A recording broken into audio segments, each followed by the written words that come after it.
સુરતના સૈયદપુરા વિસ્તારમાં આવેલ ગણેશ પંડાલમાં પથ્થરમારીની ઘટના સામે આવી છે।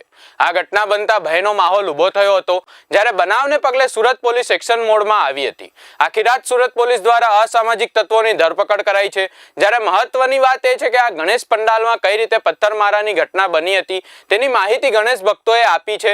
જોકે હાલમાં પણ ગણેશ ભક્તોનો ભય સતાવી રહ્યા છે। रात को 9 बजे हुई थी। हम लोग यहाँ मंडप में बैठे थे, सब हमारे मंडल वाले भी बैठे थे और एक रिक्शा आई ऑटो, उसमें 6-7 बच्चे थे।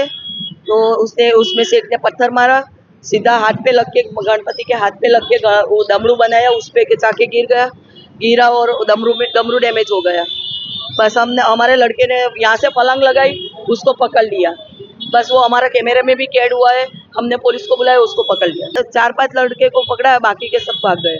कुछ नहीं कह सकते अभी तो, बस हम डरे हुए हैं। हम इतना ही कह सकते हैं कि हम डरे हुए हैं। हम यहाँ 40 साल से रहे, सब साथ में मिलके त्योहार मनाते, लेकिन 3 साल से माहौल है हमारा।